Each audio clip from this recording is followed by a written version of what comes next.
Good morning, students. I am Rajesh Chursia. Today we are going to start class 8, chapter 11, force and pressure. That is the very important chapter. In this chapter, we will study about the force and pressure. Okay. So this chapter is divided into two parts. First part is force and the second part is pressure. और ये chapter आपके ninth के लिए भी बहुत ज़्यादा important है, क्योंकि यही चैप्टर आपको नाइन्थ में भी मिलने वाले हैं. तो ठीक है, हमें ये चैप्टर बहुत अच्छी तरीके से स्टडी करना है. ओके, तो so we will start from the force. हम फर्स्ट पार्ट लेते हैं इसका, फोर्स. ठीक है. So question will come, what is the force. Force होता क्या है? तो फोर्स क्या होता है? Force is an external effort which can change the direction, motion, shape, size of the object in the form of pull and push. देखो, force क्या होता है? एक एक्सटर्नल एफर्ट होता है जो कि किस फॉर्म में लगता है? पुश या पुल की फॉर्म में. जो क्या क्या कर सकता है? किसी भी ऑब्जेक्ट की डायरेक्शन को चेंज कर सकता है, मोशन को चेंज कर सकता है. जैसे कि रेस्ट में तो मोशन में ला सकता है, मोशन में तो रेस्ट में ला सकता है. ठीक है. शेप को चेंज कर सकता है. ठीक है. तो फोर्स एक एक्सटर्नल एफर्ट होता है जो कि किसी भी ऑब्जेक्ट की डायरेक्शन, शेप, साइज में चेंज ला सकता है. ठीक है. बट हमेशा जो फोर्स लगेगा वो या तो क्या लगेगा? पुश की फॉर्म में लगेगा या पुल की फॉर्म में. ठीक है. चलो अब इस डेफिनेशन को समझते हैं. तो फोर्स के द्वारा क्या क्या इफेक्ट जनरेट होते हैं ऑब्जेक्ट में? इफेक्ट क्या क्या होते हैं? What effect? तो देखो, फर्स्ट है हमारा, देखो क्या कर सकता है? डायरेक्शन को चेंज कर सकता है. क्या कर सकता है? डायरेक्शन को. डायरेक्शन, लेट अस कंसीडर कोई गोल है, कोई गोल है जो इस डायरेक्शन में जा रही है. तो मैं इधर से यदि इसको इधर से किक करूंगा तो ये इस डायरेक्शन की जगह किधर आ जाएगी? इस डायरेक्शन में आ जाएगी. तो क्या कर सकता है? शेप, डायरेक्शन को चेंज कर सकता है. It can change the direction of the object. ठीक है. डायरेक्शन.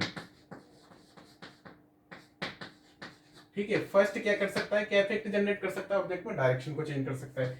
सेकंड, ठीक है, मोशन को चेंज कर सकता है. लेट अस कंसीडर कोई ऑब्जेक्ट स्लो स्पीड से चल रहा है. ठीक है. तो उसको पुश करके या पुल करके क्या कर सकता है? ये उसकी स्पीड को बढ़ा सकता है या उसको रेस्ट कंडीशन में ला सकता है. ठीक है. तो इसके मोशन को चेंज कर सकता है. ठीक है. और शेप, जैसे कि हमारे पास कोई क्ले है, ठीक है, या हाँ क्ले. तो मैंने क्या किया? इसके ऊपर एक फोर्स अप्लाई किया जिससे क्या होगी? इसकी शेप चेंज होगी. अरे जो मिट्टी होती है उसमें यदि हम फोर्स अप्लाई करते हैं तो क्या होता है? उसकी शेप चेंज हो जाती है ना. तो उसी तरह से जैसे कि, हाँ, ये सबसे ठीक है. तो ये क्या कर सकता है? शेप भी चेंज कर सकता है. साइज, वही शेप और साइज, ठीक है, वो चेंज कर सकता है. तो थर्ड, शेप चेंज कर सकता है. और फोर्थ, साइज को चेंज कर सकता है. तो ये सारी चीजें फोर्स के थ्रू हम किसी भी ऑब्जेक्ट की चेंज कर सकते हैं. क्या क्या इफेक्ट? डायरेक्शन को चेंज कर सकता है, मोशन को, शेप और साइज. ठीक है. रेस्ट है तो मोशन में और मोशन में तो रेस्ट में आ सकता है ऑब्जेक्ट. ठीक है. बट एक चीज ध्यान रखना, यहाँ पे जो भी फोर्स लगेगा, देखो लेटेस्ट कंसिडर ये कोई ऑब्जेक्ट है, इसमें यदि मैं फोर्स अप्लाई करूंगा या इस यूनिवर्स में जो भी फोर्स लगता है तो पुल की फॉर्म में लगेगा या पुश की फॉर्म. देखो, या तो मैं इसको इस तरीके से पुल करूंगा या फिर मैं इसको इसको इस तरीके से पुश करूंगा. दोनों कंडीशन में फोर्स लगेगा. तो जब भी फोर्स लगेगा तो या तो पुल की फॉर्म में लगेगा या पुश की फॉर्म में लगेगा. तो देखो, ये जो डेफिनेशन है that is the standard definition. ये स्टैंडर्ड डेफिनेशन है. ठीक है. ये आपके 10th 11th 12th जब दैट मीन आप साइंस लेते हो तो वहां पे भी ये डेफिनेशन अप्लाई होगी. ठीक है. तो स्टैंडर्ड डेफिनेशन. बट यदि हम 8th के अकॉर्डिंग मैं आपकी डेफिनेशन की बात करूं, यदि मैं 8th के अकॉर्डिंग आपकी डेफिनेशन की बात करूं तो क्या होगा? फोर्स की डेफिनेशन क्या हो जाएगी? इट इज, मतलब it is an external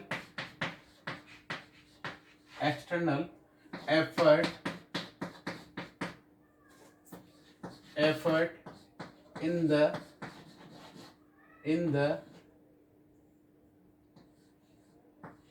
in the in the form of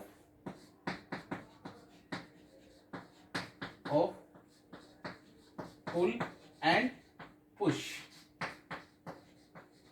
ठीक है. तो जो भी फोर्स लगे, तो ये आपके 8th के अकॉर्डिंग ये डेफिनेशन भी राइट है. तो फोर्स क्या होता है? It is an external effort in the form of pull and push. Force क्या होता है, एक्सटर्नल एफर्ट होता है, किस फॉर्म में, या तो पुल की फॉर्म में या पुश की फॉर्म में, ठीक है। तो इसको भी आप लिख सकते हो, ठीक है। इफेक्ट, फोर्स के थ्रू क्या क्या इफेक्ट जनरेट होते हैं, डायरेक्शन, मोशन, शेप, साइज और स्पीड भी, यहाँ स्पीड भी लिख सकते हैं, स्पीड भी हम चेंज कर सकते हैं। और क्या चेंज नहीं हो सकता, क्या चेंज नहीं कर सकते, मास को हम फोर्स के थ्रू चेंज नहीं कर सकते, we can't change the mass of the object by the force. तो ये लिख लेना, we can't change the mass of the object. देखो लेटेस्ट कंसीडर, कोई ऑब्जेक्ट का मास है 1 kg, ठीक है, 1 kg मास है, तो हम उसकी शेप को चेंज कर सकते हैं, साइज को चेंज कर सकते हो। वो मोशन कर रहा है तो क्या करते हैं, उसके मोशन को स्लो और फास्ट कर सकते हैं, या उसको रेस्ट कंडीशन में ला सकते हैं, बट मास तो उसका वही रहेगा। मान लो कोई भी की शेप भी चेंज कर रहे हैं तो मास तो वही रहेगा, ठीक है। तो मास हम किसी भी ऑब्जेक्ट का नहीं चेंज कर सकते, ठीक है, ये चीज ध्यान रखना फोर्स के थ्रू। तो आई थिंक ये चीजें आपकी क्लियर होगी, ठीक है। अब हम बात करते हैं फॉर्मूला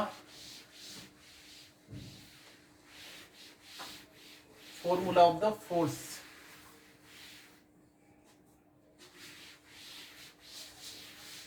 ठीक है, तो देखो फोर्स का फॉर्मूला होता है, force formula,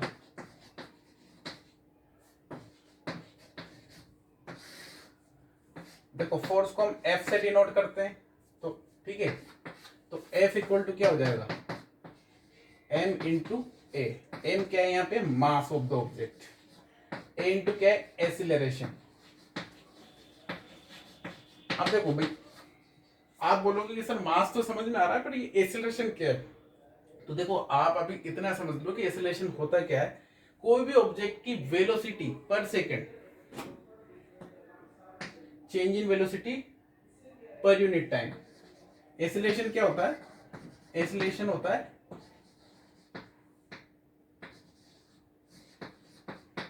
change in velocity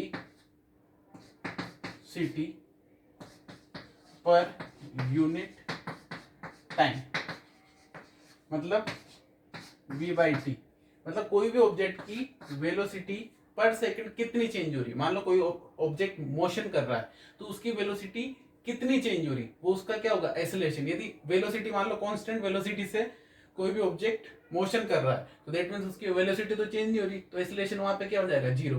तो कोई भी ऑब्जेक्ट की वेलोसिटी या कोई भी व्हीकल की वेलोसिटी पर सेकंड कितनी चेंज हो रही है, उसी को हम क्या बोलते हैं, एक्सेलरेशन। आप ये 9th में बहुत अच्छी तरीके से पढ़ोगे ये चीज बहुत डिटेल में, ठीक है। तो अभी बस इतना समझ लो, मास क्या होता है, number of quantity of the particle in a body. वो उसका क्या होगा, मतलब कोई भी ऑब्जेक्ट कितने नंबर ऑफ पार्टिकल से मिलकर बना होता है, वही उसका मास होता है, ठीक है। तो ये फॉर्मूला होता है। अब देखो मास को हम किस में मेजर करते हैं, केजी में, ठीक है, और एक्सेलरेशन को हम मेजर करते हैं मीटर पर सेकेंड स्क्वायर में। तो इसको कंबाइंड रूप से क्या बोला जाता है, न्यूटन, ठीक है। ये जो साइंटिस्ट थे न्यूटन, उन्होंने ही अपने नेम पे ये यूनिट दी थी, ठीक है। तो दैट मींस फोर्स को जैसे हम मास को केजी में मेजर करते हैं, ठीक है, और टाइम को सेकंड में, इसी तरीके से फोर्स को हम किस में मेजर करते हैं, न्यूटन में, और इसका सिंबल होता है एन। तो SI unit of the force, SI unit of force क्या होगी, SI unit of the force Newton, ठीक है। और इसको डिनोट किया जाता है एन से, ठीक है, एन से डिनोट किया जाता है इसको। आई थिंक ये चीजें आपकी क्लियर होगी, ये बिल्कुल बेसिक था और ये चीजें आपके 9th में भी काम आएगी। मैं बार बोल रहा हूँ, ये बार बार बोल रहा हूँ, ठीक है। ये दोनों टॉपिक ये आपको वापस 9th में भी मिलेंगे, ठीक है। तो इस ये चैप्टर में बहुत अच्छी तरीके से स्टडी करना है, ठीक है। अब देखो फोर्स को हम किस तरह से क्लासिफाई कर सकते हैं।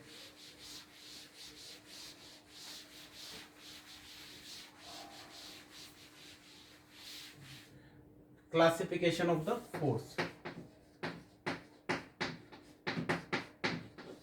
क्लासिफिकेशन क्लासिफिकेशन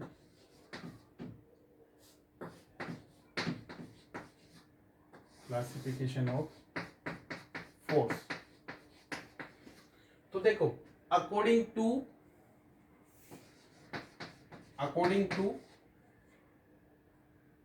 मतलब कोई भी ऑब्जेक्ट पर टू या more than two force, according to two and more than two force applied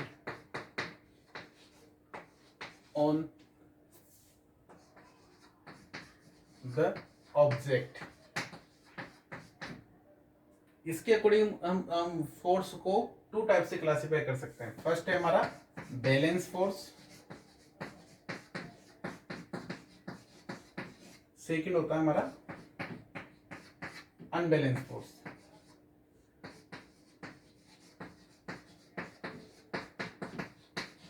ठीक है, बैलेंस फोर्स और अनबैलेंस फोर्स। ठीक है, अब देखो बैलेंस फोर्स ये किसके अकॉर्डिंग, मान लो कोई भी ऑब्जेक्ट, ये हमारा लेग कंसिडर कोई बॉक्स है, ये हमने रख रखा है। ठीक है, इस पे टू या more than two force apply हो रहे हैं, तो इसके अकॉर्डिंग हम फोर्स को हमने कितने तरह से क्लासिफाई किया, balance force and unbalance force. ठीक है, तो बैलेंस फोर्स क्या होता है और अनबैलेंस फोर्स क्या होता है। देखो बैलेंस फोर्स क्या होता है, मान लो कोई ऑब्जेक्ट है, उस पर मैंने 5 न्यूटन का फोर्स इधर अप्लाई किया और 5 न्यूटन का फोर्स इधर अप्लाई किया, तो यदि दोनों डायरेक्शन में सेम मैग्नीट्यूड का फोर्स अप्लाई होता है, मैग्नीट्यूड का मतलब होता है बेटा जैसे कि न्यूमेरिकल वैल्यू, जैसे कि मान लो कोई भी मास को मेजर किया हमने 20 kg, तो 20 क्या है मैग्नीट्यूड, जो न्यूमेरिकल वैल्यू होती है उसको मैग्नीट्यूड बोलते हैं। ठीक है, ये हम पढ़ेंगे वेक्टर। देखो फिजिकल क्वांटिटी के बारे में मैं बता देता हूँ आपको थोड़ा। देखो फिजिकल क्वांटिटी क्या होती है, हमने 7th में भी डिस्कस किया था, the quantity that can be measured. ऐसी क्वांटिटी जिसको हम मेजर कर सकते हैं, वो सारी क्वांटिटी क्या होगी, फिजिकल क्वांटिटी। जैसे कि मास मेजर कर सकते हैं, फोर्स मेजर कर सकते हैं, टाइम मेजर कर सकते हैं, तो जिसको भी हम मेजर कर सकते हैं, all these are physical quantity. ठीक है, तो इनको हम क्या बोलते हैं, फिजिकल क्वांटिटी। और ये कितने टाइप्स की होती है, टू टाइप्स की, वेक्टर क्वांटिटी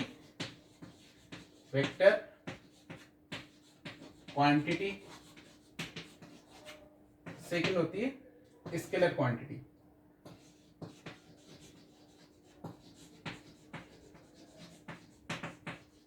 देखो वेक्टर क्वांटिटी और स्केलर क्वांटिटी। अब देखो वेक्टर क्वांटिटी क्या होती है, वेक्टर वो क्वांटिटी होती है जिसमें मैग्नीट्यूड, अब मैग्नीट्यूड समझ गए ना, मैग्नीट्यूड प्लस डायरेक्शन दोनों इंपॉर्टेंट होती है। मतलब जिसमें मैग्नीट्यूड मतलब जो न्यूमेरिकल वैल्यू 20, 30, 1, 2, 3 ये न्यूमेरिकल वैल्यू, और डायरेक्शन दोनों इंपॉर्टेंट होती है। और स्केलर क्वांटिटी क्या होती है, जिसमें ओनली क्या होता है, ओनली ये तो क्या होगी वेक्टर क्वांटिटी। और स्केलर में क्या होता है, बस ओनली मैग्नीट्यूड होता है, जिसमें मतलब जिसमें ओनली न्यूमेरिकल वैल्यू ही इंपॉर्टेंट होती है, डायरेक्शन की कोई रिक्वायरमेंट होती है, मैग्नीट्यूड। अब देखो समझना कि डायरेक्शन कैसे इंपॉर्टेंट है। जैसे कि लेट अस कंसीडर ये डोर है। ठीक है, ये डोर है, किसी ने मेरे से बोला कि डोर 5 न्यूटन का फोर्स अप्लाई करने पर ओपन हो जाता है। क्या हो जाता है, ओपन हो जाता है। अब देखो मैं इसको 5 न्यूटन का फोर्स अप्लाई कर रहा हूँ, बट ये डोर ओपन ही नहीं हो रहा। सुबह से शाम हो गया, किसी ने कोई मेरे से बोल के गया था कि 5 न्यूटन का फोर्स अप्लाई करने पर ये डोर ओपन हो जाता है, बट मैं 5 न्यूटन का ही फोर्स अप्लाई कर रहा हूँ, बट ये डोर ओपन नहीं हो रहा। इवनिंग में वही पर्सन आता है और वो भी 5 न्यूटन का ही फोर्स अप्लाई करता है और ये डोर ओपन हो जाता है। तो डिफरेंस क्या हुआ, देखो मैं इसको क्या कर रहा था, पुल कर रहा था, मैं भी 5 न्यूटन का फोर्स अप्लाई कर रहा था, और उसने भी कितना किया 5 न्यूटन का, बट उसको रिजल्टेंट मिल गया। मतलब उसको जो डोर ओपन करना था उसने ओपन कर दिया, बट मेरे से नहीं हुआ, क्योंकि मैं गलत डायरेक्शन में फोर्स अप्लाई कर रहा था। मैं क्या कर रहा था, उसको पुल कर रहा था, उसने क्या किया अपने फोर्स का मैग्नीट्यूड तो वही रखा, बस क्या की डायरेक्शन चेंज कर दी। तो अब पता चला कि डायरेक्शन क्यों इंपॉर्टेंट होती है। तो दैट मीन्स फोर्स क्या हुआ, वेक्टर क्वांटिटी। फोर्स कौन सी क्वांटिटी हुई, वेक्टर क्वांटिटी। ठीक है, तो आई थिंक ये चीज आपको समझ में आएगी होगी। ये छोटा सा टॉपिक था एक तरह से। चलो ठीक है, अब 5 न्यूटन, अब दोनों तरफ जैसे 5 न्यूटन का फोर्स अप्लाइड हुआ, तो इधर से भी। तो देखो अब नेट फोर्स कैसे निकालेंगे, नेट फोर्स देखो 5 - 5 मतलब इस पे जो फोर्स की वैल्यू कितनी होगी, 0। तो ये मतलब रेस्ट कंडीशन में, तो ये इस पे जितने भी फोर्स लग रहे हैं वो क्या है, बैलेंस है। तो दैट मीन्स इसको हम क्या बोल, इस पे कौन से फोर्स अप्लाइड हो रहे हैं, बैलेंस फोर्स। अब जैसे कि लेटेस्ट कंसीडर मैंने इस डायरेक्शन में 5 न्यूटन का फोर्स और अप्लाइड कर दिया, तो ये तो कौन सा फोर्स हुआ, बैलेंस। ठीक है, चलो इसमें नहीं करके अपन इधर आते हैं, वही ऑब्जेक्ट है हमारा। ठीक है, बस अब इस पे 5 न्यूटन और इधर 5 न्यूटन तो लग ही रहा था। ठीक है, 5 न्यूटन का फोर्स अप्लाई कर रहा है पूरा, बट मैंने इधर आके 2 न्यूटन का फोर्स और अप्लाइड कर दिया। तो ऑब्जेक्ट क्या होगा, इस डायरेक्शन में मूव कर जाएगा। क्यों, देखो देखना, देखो इस डायरेक्शन में कितना फोर्स लग रहा है, 5 + 2, एक ही डायरेक्शन में लग रहा है, तो 5 नेट फोर्स क्या हो जाएगा, 7। देखो 5 और 2 कितना हो गया, 7 माइनस, और इसके अपोजिट डायरेक्शन में कितना लग रहा है, 5, तो कितना है 2 न्यूटन। तो 2 न्यूटन किस डायरेक्शन में लग रहा है, इस डायरेक्शन में। तो ऑब्जेक्ट किस डायरेक्शन में मूव करेगा, इस डायरेक्शन में। तो मतलब इस डायरेक्शन में हमें रिजल्टेंट मिला, नेट फोर्स की कुछ ना कुछ वैल्यू मिली। तो नेट फोर्स की कुछ ना कुछ वैल्यू मिली, तो दैट मीन्स ये कौन सा फोर्स हुआ, अनबैलेंस। तो बैलेंस फोर्स क्या होगा, जिसमें नेट फोर्स की वैल्यू क्या होगी, 0, ऑब्जेक्ट रेस्ट कंडीशन में रहेगा। तो ऐसा फोर्स क्या होगा, बैलेंस फोर्स। और जिसमें नेट फोर्स की वैल्यू हमें कुछ ना कुछ मिलती है, मतलब कुछ ना कुछ रिजल्टेंट यदि हमें मिलता है और ऑब्जेक्ट क्या कर रहा है, मोशन कर रहा है। ठीक है, तो उसको हम क्या बोलेंगे, अनबैलेंस फोर्स। ठीक है, इसको हम थोड़ा डिटेल में 9 पे पढ़ेंगे, अभी बस इतना सफिशिएंट है आपके लिए। ठीक है, तो यदि रिजल्टेंट हमें नेट फोर्स की वैल्यू में कुछ ना कुछ मिल रही है, तो दैट मीन्स क्या होगा, वो अनबैलेंस फोर्स होगा। मतलब अनबैलेंस फोर्स में क्या होगा, ऑब्जेक्ट मूव करेगा, और बैलेंस में मतलब रेस्ट कंडीशन में रहेगा।